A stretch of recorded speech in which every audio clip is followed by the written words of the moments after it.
Right now at 5, a developer has been chosen for the old Six Flags site. Find out what happened to the other bidder who was seeking to redevelop the land.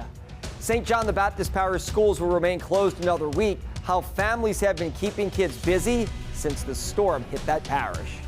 A vaccination event happening in Houma today. Why it's crucial to keep up that fight against COVID-19 in areas hit hard by the storm. The news at 5 starts right now. Live, local, late breaking. This is WDSU News at 5. Deal done. City Hall picks a group to spend tens of millions of dollars to redevelop the shuttered Six Flags site. And a local businessman will lead that effort after the group involving former Saint Star quarterback Drew Brees pulls out at the last minute. But Travers, there is a silver lining for Brees. We have live team coverage on this story that we followed for months, which included our exclusive tour inside the park. WDSU's chief investigative reporter Greg LaRose starts us off at 5 with more on exactly who won the deal. Greg? Yes, Sulla. The Bayou Phoenix proposal was the only one left on the table after the competition dropped out. So what does Bayou Phoenix have planned for the old Jazzland Six Flags site? Ultimately, they want to build a hotel, an indoor water park, and a sports complex. But first, they're going to start with a logistics hub, which is just a fancy way of saying a warehouse facility.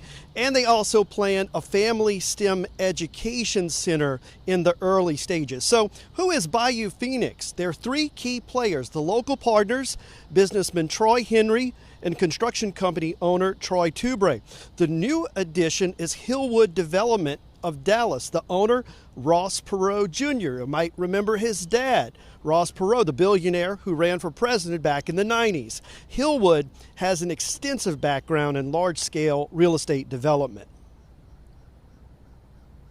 They have assembled a roster of talent, professionals that we know have demonstrated their ability to develop key parcels of land like we have on the table with Six Flags, and doing so across the country.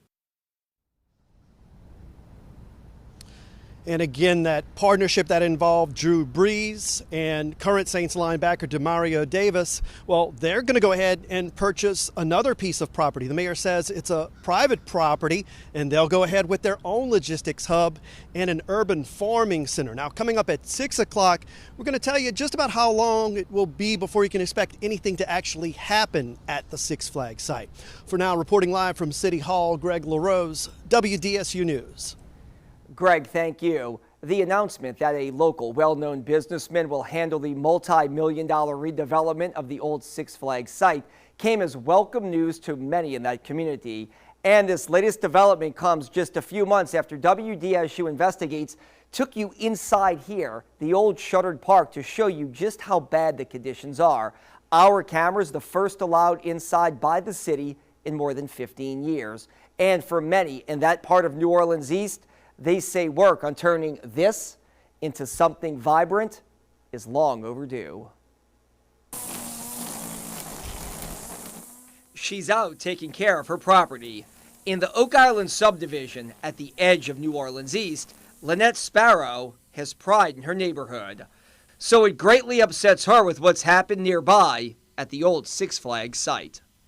Well, I really don't, I'm not satisfied with it being abandoned.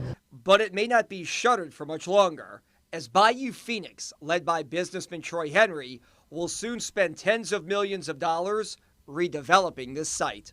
As I bought out here in '83, and I was glad to see Jazzland come. And now with improvement that they're proposing, I think that's even better. The move comes after a group that partnered with current Saints linebacker Demario Davis and former Saints quarterback Drew Brees pulled out, agreeing to take over another site in New Orleans East to redevelop. In essence, it's a 2-for-1 for that part of the city. I've always been in a position where I've wanted to try to address the greatest needs of the city. And New Orleans East, one of those areas. Here in New Orleans East, there is a large Vietnamese community located not far from the old Six Flags site. Many business owners tell us they are excited to see this property finally get redeveloped. What do you think about the city announcing a partner to finally redevelop that Six Flags site?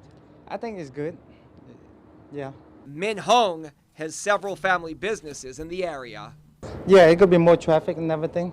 I think we'll please everyone because many people wanted it to be more than just a hub. They wanted it to be some type of recreational facility or something like that. So it will appease everyone.